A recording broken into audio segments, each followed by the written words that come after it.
ನಮಸ್ಕಾರ ವೀಕ್ಷಕರೇ. ಅಯೋಧ್ಯ ಬೆನ್ನಲ್ಲೇ ಬದರಿನಾಥನ ಕಾಣಿಕೆಗೂ ಕನ್ನ. ಬದರಿನಾಥನ ಹುಂಡಿ ಬಗಿದ್ರ ಟ್ರಸ್ಟಿಗಳು, ಸಿಬ್ಬಂದಿ. ಅಯೋಧ್ಯೆ ರಾಮ ಮಂದಿರದ ದೇಣಿಗೆ ಹಣ ಕಳ್ಳತನ ಪ್ರಕರಣ ದಿನಕ್ಕೊಂದು ತಿರುವನ್ನ ಪಡೆದುಕೊಳ್ತಾ ಇದೆ. ಎಸ್ಐಟಿ ತನಿಖೆ ಚುರುಕಾಗ್ತಾ ಇದ್ದಂತೆ ಅಯೋಧ್ಯೆ ರಾವಣರ ಒಂದೊಂದೇ ಮುಖವಾಡ ಕಳಚಿ ಬೀಳ್ತಾ ಇದ್ದು ಕೋಟ್ಯಾಂತರ ಭಕ್ತರಿಗೆ ಆಘಾತ ಉಂಟು ಮಾಡ್ತಾ ಇದೆ. ದೇಶಾದ್ಯಂತ ದೇವರ ಹುಂಡಿಗೆ ಕನ್ನ ಹಾಕಿದವರ ವಿರುದ್ಧ ಆಕ್ರೋಶ ವ್ಯಕ್ತವಾಗ್ತಾ ಇದೆ. ಇಂಥ ಹೊತ್ತಲ್ಲೇ ಹಿಂದೂ ಧರ್ಮೀಯರ ಮನಸ್ಸಿಗೆ ಗಾಸಿ ತರುವ ಮತ್ತೊಂದು ಸುದ್ದಿ ಹೊರಬಿದ್ದಿದೆ. ಪ್ರಭು ಶ್ರೀರಾಮನ ಹುಂಡಿಗೆ ಕನ್ನ ಹಾಕಿದಂತೆ ರಾಮನ ಮೂಲ ಸ್ವರೂಪ ವಿಷ್ಣುವಿನ ದೇಣಿಗೆ ಹಣಕ್ಕೂ ಕನ್ನ ಹಾಕಿದ ಆರೋಪ ಕೇಳಿಬಂದಿದೆ. ಬದರಿನಾಥ ಸೃಷ್ಟಿಕರ್ತ ವಿಷ್ಣು ನೆಲೆಸಿರುವ ಪುಣ್ಯ ಸ್ಥಳ. ಉತ್ತರಾಖಂಡದ ಹಿಮಾಲಯದ ಮಡಿಲಿನಲ್ಲಿರುವ ಬದರಿನಾಥ ಧಾಮ ಹಿಂದೂಗಳ ಪವಿತ್ರ ಪುಣ್ಯ ಕ್ಷೇತ್ರ. ಭಗವಾನ್ ವಿಷ್ಣು ಇಲ್ಲಿ ತಪಸ್ಸು ಮಾಡ್ತಾ ಇದ್ದಾಗ ಲಕ್ಷ್ಮೀದೇವಿ ಬದರಿ ಮರದ ರೂಪ ತಾಳಿ ವಿಷ್ಣುವಿಗೆ ಆಶ್ರಯ ನೀಡಿದ ಕಾರಣ ಈ ಕ್ಷೇತ್ರಕ್ಕೆ ಬದರಿನಾಥ ಅಂತ ಕರೆಯಲಾಯಿತು. ಬದರಿನಾಥನ ದರ್ಶನಕ್ಕೆ ಪ್ರತಿ ವರ್ಷ ಲಕ್ಷಾಂತರ ಭಕ್ತರು ಭೇಟಿ ಕೊಡ್ತಾರೆ. ಇದೇ ಬದರಿನಾಥನ ಸನ್ನಿಧಿಯಲ್ಲಿ ಈಗ ದೇಣಿಗೆ ಹಣ ಕಳುವಾಗಿದೆ ಎಂಬ ಆರೋಪ ಕೇಳಿಬಂದಿದೆ. ಬದರಿನಾಥನ ಹುಂಡಿ ಬಗೆದಿದ್ಯಾರು?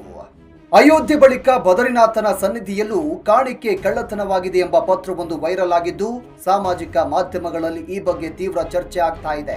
ದೇಗುಲ ಸಮಿತಿ ಅಧ್ಯಕ್ಷರ ಸಹಾಯಕ ಈ ಅಕ್ರಮದಲ್ಲಿ ಭಾಗಿಯಾಗಿದ್ದಾನೆ ಎಂಬ ಆರೋಪ ಕೇಳಿಬಂದಿದೆ. ಆರೋಪವನ್ನ ಗಂಭೀರವಾಗಿ ಪರಿಗಣಿಸಿದ ಬದರಿನಾಥ ಕೇದಾರನಾಥ ದೇಗುಲ ಸಮಿತಿ ತನಿಖೆಗೆ ಆದೇಶ ನೀಡಿದೆ. ಕೇಸರಿ ಮಧ್ಯೆ ಜೋರಾಯಿತು ದೇಣಿಗೆ ದಂಗಲ್. 2027ಕ್ಕೆ ಉತ್ತರಾಖಂಡ್ನಲ್ಲಿ ಸಾರ್ವತ್ರಿಕ ಚುನಾವಣೆ ನಡೆಯಲಿದ್ದು ಬದರಿನಾಥ ದೇಣಿಗೆ ಕನ್ನ ಆರೋಪ ಸಹಜವಾಗಿ ಬಿಜೆಪಿಯಲ್ಲಿ ತಳಮಳ ಮೂಡಿಸಿದೆ.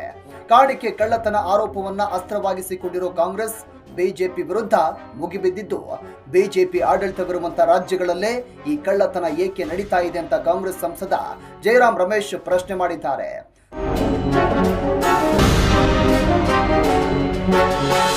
ರಾಮ ಮಂದಿರ ದೇಣಿಗೆ ಕಳವು ತನಿಖೆ ಚುರುಕು. ರಾಮ ಮಂದಿರದ ಕಾಣಿಕೆ ಹಣ ಕಳ್ಳತನದ ಪ್ರಕರಣ ಚುರುಕಾಗಿದೆ. ಶ್ರೀರಾಮ ಜನ್ಮಭೂಮಿ ಟ್ರಸ್ಟ್ನ ಕಳೆದ 5 ವರ್ಷಗಳ ಲೆಕ್ಕಪತ್ರ ಪರಿಶೀಲನೆಗೆ ಎಸ್ಐಟಿ ಮುಂದಾಗಿದೆ. ತನಿಖೆ ವೇಳೆ ವ್ಯಾಪಕ ಅಕ್ರಮ ಕಂಡುಬಂದ ಹಿನ್ನೆಲೆ 5 ವರ್ಷಗಳ ಹಿನ್ನೆಲೆಯ ಶೋಧಕ್ಕೆ ಎಸ್ಐಟಿ ನಿರ್ಧಾರ ಮಾಡಿದೆ. ದೇಗುಲ ನಿರ್ಮಾಣಕ್ಕೆ ತಗುಲಿದ ವೆಚ್ಚ, ದೇಣಿಗೆಯಾಗಿ ಸ್ವೀಕರಿಸಿದ ಚಿನ್ನಾಭರಣ ಪ್ರಮಾಣ, ಕಾಣಿಕೆ ಹಣ ಹಾಗೂ ದಿನನಿತ್ಯದ ಖರ್ಚುಗಳ ಬಗ್ಗೆ ಎಸ್ಐಟಿ ಆಡಿಟಿಂಗ್ ಮಾಡಲು ತೀರ್ಮಾನ ಮಾಡಿದೆ. ಈ ಮಧ್ಯೆ ಟ್ರಸ್ಟ್ ಅನ್ನು ವಿಸರ್ಜಿಸಿ ದೇವರ ಹೆಸರಿಗೆ ಎಲ್ಲ ಆಸ್ತಿಯನ್ನು ವರ್ಗಾಯಿಸಬೇಕೆಂಬ ಆಗ್ರಹ ಕೇಳಿಬರ್ತಾ ಇದೆ. ಇನ್ನು ಸೋಮವಾರ ಶ್ರೀರಾಮ ಜನ್ಮಭೂಮಿ ಟ್ರಸ್ಟ್ ಸಭೆ ನಡೆಸಲಿದ್ದು ಈ ಸಭೆ ಮೇಲೆ ಎಲ್ಲರ ಕಣ್ಣು ನೆಟ್ಟಿದೆ.